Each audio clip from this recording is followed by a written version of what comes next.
Hello and welcome to Asian Voices. We are your source for Asian and Pacific Islander culture, lifestyle, and entertainment. I'm your host, Kathleen Choi.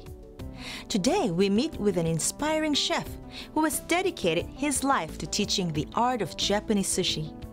Chef Andy Matsuda came to the US from Kobe, Japan, with a dream of sharing his passion for this Japanese delicacy with other chefs from all over the world. Let's meet Chef Matsuda at his Sushi Chef Institute and find out about the many personal challenges he overcame, including cancer, to finally achieve his dream of opening his own sushi school in the US. These days, sushi is everywhere. But this 1,000-year-old cuisine from Japan didn't wash ashore in the US until 1966, when a restaurant in Little Tokyo district of Los Angeles offered up the first traditional sushi restaurant that soon became a popular spot for adventurous diners and even Hollywood celebrities. The Americanized style of sushi came in the 1970s when another sushi chef in Los Angeles came up with the idea for the California roll. Traditionally, a sheet of crisp seaweed called nori was rolled around the outside of the rice.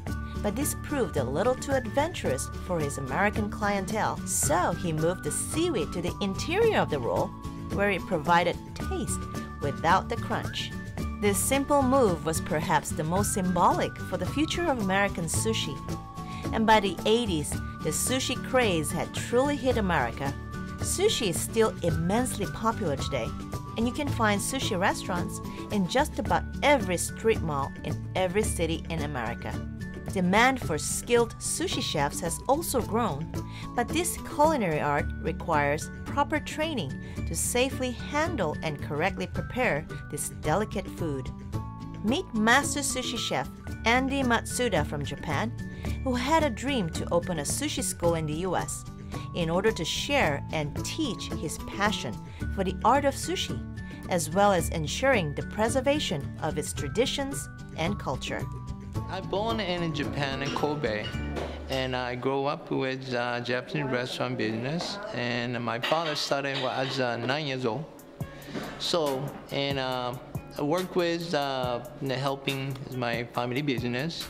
Then after I graduate, and I didn't like to be a chef since I was a kid. So I grew up that way with restaurant society things.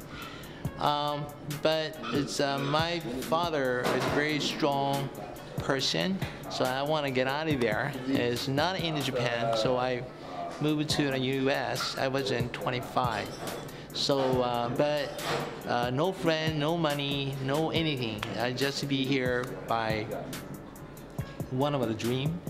So I came here in 25. I started working, hard work, and a lot of things that happened was in my life. And I had a cancer, and I went 32 and work in hotels, but I can't work for a full-time job.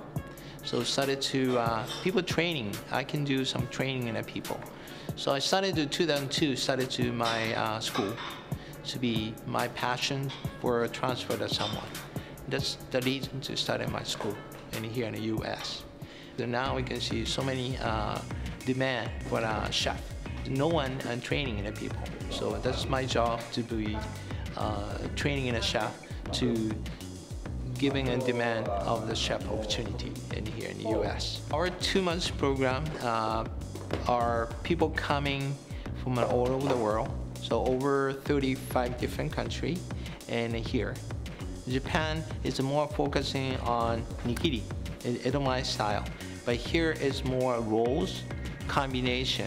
So it's very different in Japan and here, because they do traditional way it is, but here it's traditional plus more casual American style put together.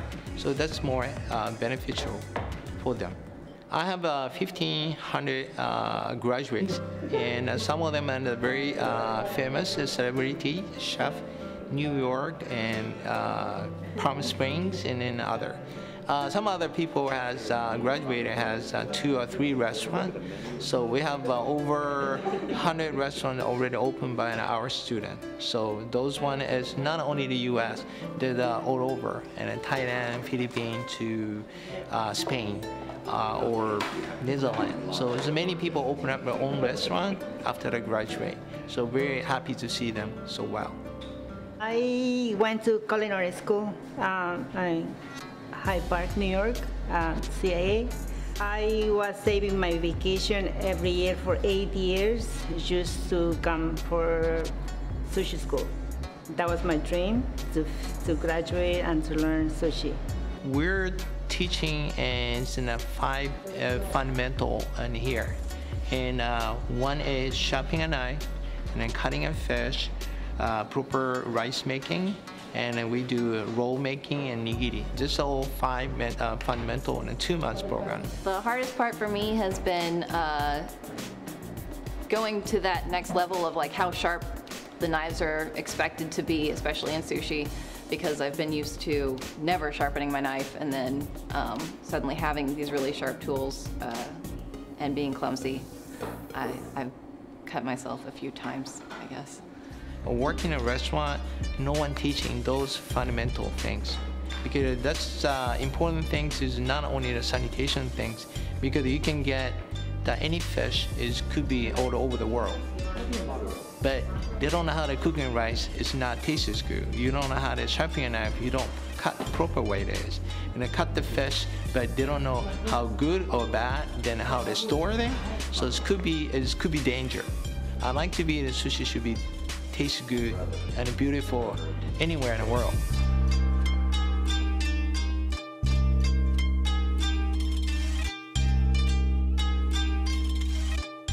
I'm Chef Andy Matsuda, and this is my boys.